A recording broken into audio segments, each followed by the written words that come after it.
방송통신위원회를 폐지를 하고 방송미디어통신위원회로 대체하는 법안이 이제 국회 상임위 소위원회를 통과를 했는데 이 얘기 잠깐만 좀 하고 넘어가 보도록 하겠습니다.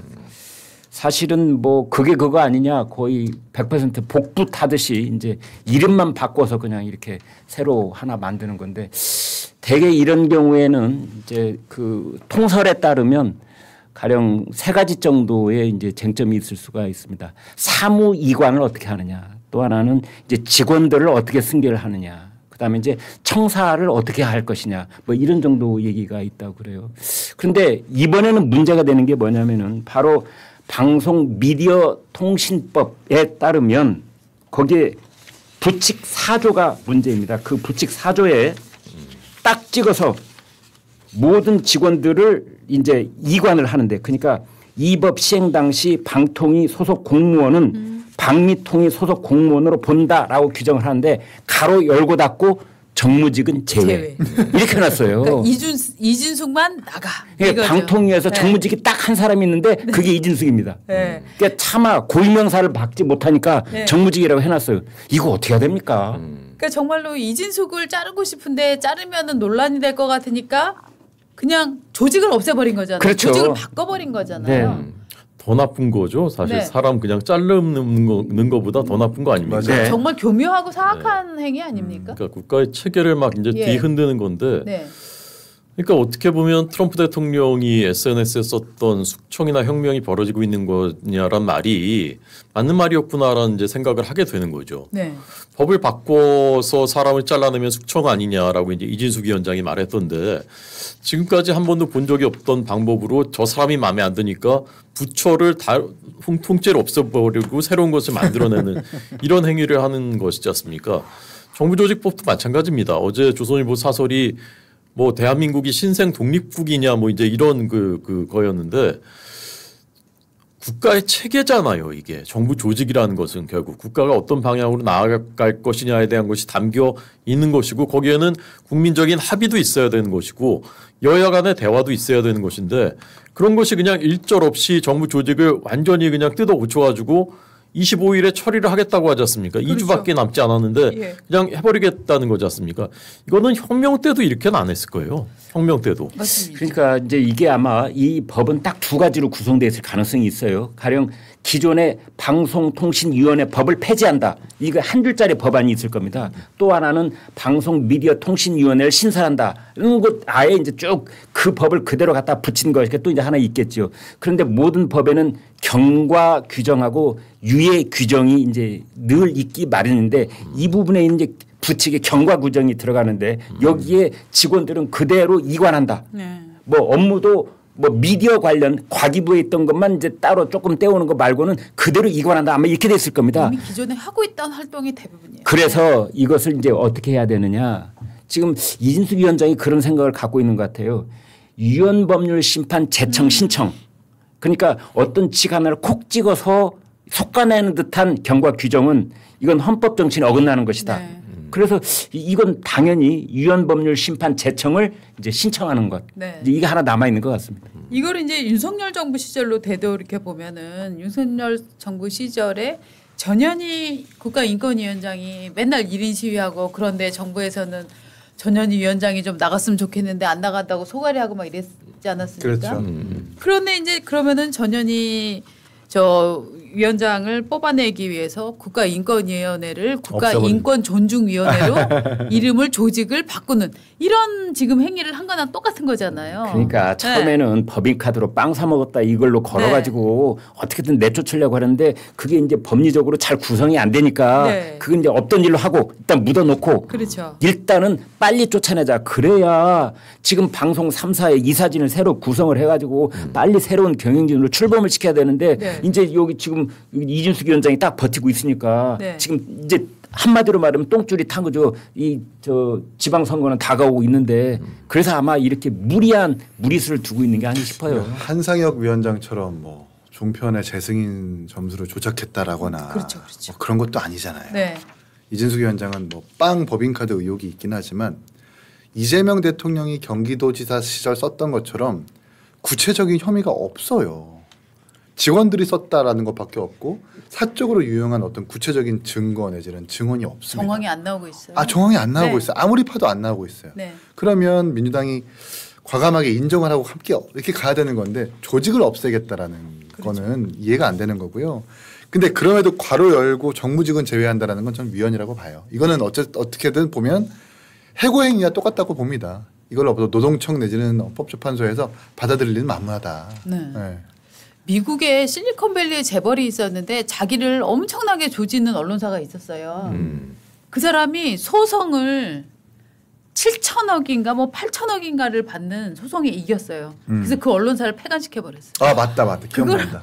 그거랑 비슷한 거예요. 그 중소 언론사였거든요. 그러니까 로펌을 빵빵해서 갖고 소송을 한 다음에 이기는 거예요. 그게 이제 징벌적 손해배상인데 저는 거의 징벌적 손해배상이 아니라 이거는 징벌적 조직 해체가 아닌가라는 느낌이 이제 드는 거죠. 이진숙 한 명 자르자고 조직을 해체하고 조직 개편하는 데 얼마나 많은 사회적 비용이 들겠습니까? 이게 얼마나 낭비예요. 그러니까 결국 이진숙이 미운 것도 미운 거지만 결국은 방송 장악하려고 그런 것이지 맞습니다. 그러니까 이 사진을 빨리 새로 구성해야 되는데 그 이사를 구성하는 거에 방송통신위원회가 구성하도록 돼 있잖아요. 그러니까 이게 뭐가 브레이크가 다 걸려버린 겁니다. 그러니까 사람을 솎아내려고 하는 거죠. 그렇죠. KBS 지난번에도 말씀드렸지만 KBS, YTN 등등의 그 중요한 방송사들이 문재인 정부 시절에 일방적인 어용방송, 편파방송을 해서 지탄을 받고 많은 시청자들이 떠났었는데 윤석열 정부 들어서 어떻게 됐느냐 좋아진 거예요. 그냥 중립적으로 어느 정도 중립적인 방송을 하는 꽤 시청률도 회복되고 국민들에게도 신뢰를 좀 이제 해나가고 있는데 다시 이제 원점으로 복귀시키겠다는 것이거든요. 자기들 편만 드는 그런 나팔수로 만들겠다는 것이거든요.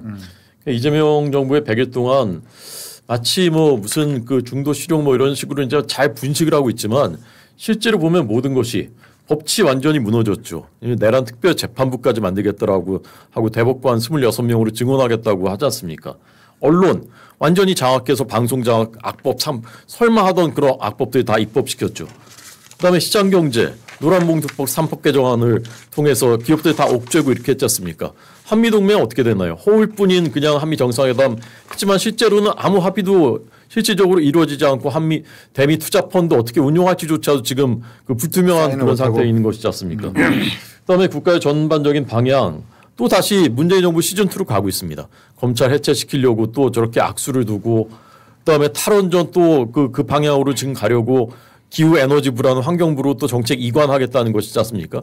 그러니까 모든 것이 지금 다 역주행하고 나라가 정말 심각하게 역주행하고 있는 겁니다. 근데 우리가 약간 이렇게 좀 당청 간에 뭐 이렇게 싸움이 있는 것처럼 하니까 대통령은 옳은 방향으로 가려는 것처럼 하고 있나 보다 약간 이런 그 착각이 있는데 정말 심각하게 현실을 저는 인식해야 되겠다라고 저는 봅니다. 거기에요. 저는 이제 비단 이번 정권뿐만이 아니라 좌파 정권이 나오면은 거기에 의례에 들어가는 레파토리 중에 하나가 언론개혁이라는 말을 꼭 써요. 맞아요. 이번 정권뿐만이 아니라 그런데 언론사에서 밥 먹고 있는 사람 입장에서 본다면 언론의 존재 이유 중에 90%는 정부 비판에 있습니다. 그런데 정부 비판의 기본적인 속성을 언론을 정부가 개혁을 한다? 이건 무슨 뜻이냐면요. 고양이한테 생선 가게를 맡기는 정도가 아니라 고양이한테 생선 가게에 열쇠를 주겠다는 거나 똑같은 거예요. 그래서 제발 언론 개혁은 언론한테 맡겨줘라. 언론 스스로 개혁하게 해라. 언론도 그만큼 할 수 있을 만큼 역량도 있고 그동안 역사도 쌓여 있고 우리도 정신 똑바로 차렸고 우리도 헛짓하면요 바로 오디언스들한테 외면받고 우리도 도타당해요. 우리도 여기서 살아남기 위해서 가진 노력 다 하고 있고 이제 우리 박은주 국장님이 지금 살아남으려고 얼마나 많은 일을 하고 계신다고요. 지금 여기서 미리 말씀을 드릴 계제는 아니지만은 지금 사내적으로 새로운 콘텐츠를 만들기 위해서 밤낮 없이 일하고 있어요. 그런데 왜 정부가 나서서 언론을 개혁한다느니 만다느니 하냐고요. 언론도 가만히 놔둬. 우리가 알아서 세계적인 언론 시장에서 살아남기 위해서 독자들과 시청자들부터 사랑받기 위해서 정말 노력하고 있어요. 근데 왜 개혁을 하려고 그래. 정확히 23년 전에 저는 그 장면을 봤는데 DJ 정부 때였습니다. 그때 처음에는 언론 그 레거시 미디어 되게 조중동하고 좀 잘 지내보려고 하다가 계속 이제 안 되니까 자신들 계속 비판하고 그러니까 어떻게 했습니까? 세무조사해가지고 다 잡아넣었어요. 그 조중동 총수들 그때 국민일보까지 해가지고 맞습니다. 다 구속시킨 그참 결국 다 길들이기거든요. 길들이고 우리 편 들어라, 우리 비판하지 좀 말아라, 이제 이런 것이거든요. 근데 지금처럼 이제 지금은 말씀하신 대로 시청자들의 의식이 더 높아져서 다 시장에서 자정 기능을 하고, 아니 저는 제 기억 속에 최근에 뭐 한 그 최근 10년 사이에 조중동 이런 그 레거시 미디어들이 무슨 가짜 뉴스로 국민들한테 피해를 준 적이 있었습니까? 한 번도 없죠. 한 번도 없죠.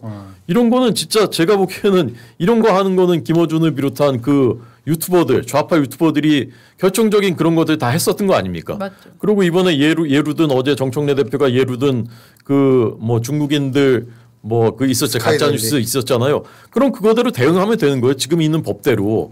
근데 이거 이렇게 하겠다라는 것은 결국 우리 마음대로 쥐락펴락 할 수 있는 그런 미디어 환경 만들겠다 하는 얘기죠. 제가 그 이제 경험을 한 사람으로서 시청자들께 잠깐만 공유를 해드리면은 사실은 신문사 매출 규모로 보면은요. 가령 삼성이라고 하는 현대라고 하는 대기업 집단의 이 매출 규모로 순서를 따지면은 가령 지금 말씀하신 그런 신문사는 아마 60번째나 61번째 될까 말까 한 그 정도밖에 안 됩니다. 그런데 세무조사를 어떻게 하느냐. 이 우리 국세청이 가지고 있는 최고 엘리트 이 직원들이 수십 명이 와가지고 석 달 동안 뒤져요. 그러면은 정말 야 그때 저 경만부 따르면은요 그런 사람들이 와가지고 30명이 와서 석 달 동안 뒤잖아요. 정말 이런 한량까지 다 나오는 겁니다. 그러니까 이제 그때는 그랬고 지금 와서는 이제 아까 말씀 조중동은 다 거기 자매사로서 종편을 가지고 있잖아요. 아마 그 재승인 가지고 또 아마 이제 고삐를 주려고 할 가능성이 높습니다. 그러니까 민주당이 얘기하는 언론개혁이라는 게 유튜브에서는 해당이 안 된다는 거잖아요. 그렇죠. 가짜뉴스는 유튜브 처벌 대상이 아니다. 뭐 네. 이렇게 말씀을 하고 계신 것 같은데 특히나 개혁의 어떤 주제인 언론에서는 지성 있는 국민들이 그 개혁의 주체인 거지 권력기관이 이걸 개혁하겠다라고 이렇게 저렇게 규제를 만들고 하는 순간 그건 언론 옥죄기가 되는 거고 뭐 스카이데일리든 가짜뉴스를 양상하는 레거시 미디어는 지성 있는 독자들이 스스로 거르는 거거든요. 그 국민들이 스스로 이렇게 개혁하게 되는 것이 언론의 어떤 자정이자 개혁인데 정부가 이렇게 스스로 뭔가 이 또 다른 권력을 만들어서 개혁하겠다고 하는 것은 나한테 불편한 뉴스를 어떻게든 억압하겠다라는 신호일 수 있기 때문에 이 부분은 그냥 전면 철회해야 되는 게 하는 것이 맞다.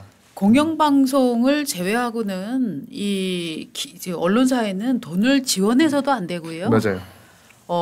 윤리를 국가가 강요해서도 안 됩니다. 그거는 알아서 먹고 살고 알아서 윤리가 없는 회사는 시장에서 도태가 될 것이고 맞아요. 하기 때문에 이거를 국가가 이런 식으로 개입을 하는 건 정말로 저는 한류에 개입하고 금융의 금리에 개입하고 이런 강력한 이런 금융에 개입할 수 있죠. 하는데 그걸 폭주를 막는 게 아니라 고신용자는 금리를 더 올리고 신용이 나쁜 사람은 금리 깎아줘 갖고 혜택 보게 하라. 이런 종류의 왜곡이 지금 일어나게끔 하는 거잖아요. 이거에 대한 전방위적인 문제 제기가 좀 있어야 될 것 같아요. 맞습니다. 다 언론인들이시라서 알지만 저도 언론계에 오래 있었지만 지금도 언론인들이 근데 이제 소송이 걸린다 아니면 언론 중재위만 가더라도 굉장히 위축됩니다. 그럼요. 굉장히 조심하게 돼 있어요. 그러니까 그 안 걸리려고 소송이 좀 걸릴 것 같다 그러면 사실 써야 되는데 안 쓰는 경우도 있어요. 그러니까 지금도 이미 충분한 그런 견제와 그 바로잡을 수 있는 장치가 다 있는 거예요. 맞아요. 근데 그거를 이렇게 뭐 징벌적인 손해배상을 해가지고 거액을 한다. 그럼 누가 비판 기사 쓰겠습니까? 더더군다나 지금처럼 자신들한테 불리한 거는 저는 그 몇 달 전에 MBC 방송에 출연해가지고 이재명 당시 대표가 고의적으로 사법 절차 지연시켰다. 국선 변호인 선임될 때까지 변호인도 선임 안 했고 그다음에 서류 송달도 안 받았고 재판 출석도 미루고 해가지고 지연시켰다라는 말을 했는데 그 말로 고발을 당했어요. 왜 어떤 그러니까 정보통신망법상 허위사실 유포라는 거예요. 그거를 사실을 적시한 기사가 수백 건이 있거든요. 그렇죠. 수백 건이. 그런데도 고발을 당했어요. 저도 고발당한 게 있거든요. 네. 나중에 따로 얘기 좀 해줘. 경찰 가서 조사도 받았어요. 그러셨어요? 그러면 이제 위축되는 거죠. 네. 뭐 언론인들은 더 하지 않겠습니까? 내가 뭐 기사 썼다가 가서 조사받고 뭐 어디 출석하고 그러면. 근데 그런데다가 이렇게 뭐 만약에 손해배상을 해야 된다. 그럼 누가 비판 기사를 쓰려고 하겠습니까? 그럼요. 그래서 바로 이제 그 언론중재법 개정안에 특히 이제 징벌적 손해 이거 운운하는 대목에 정치인은 빼자. 고위공직자도 빼자. 이렇게 권력자들에 대한 비판 기사를 가지고 그쪽에서 언론에게 소송을 거는 일은 없도록 하자. 맞습니다. 그 얘기가 있었거든요. 처음에는 네. 그쪽으로 가는 듯 싶었어요. 그런데 최종안은 무슨 소리 없어졌죠. 정치인도 이제 할 거야. 소송할 거야. 이제 그쪽으로 또 간다고 그래요.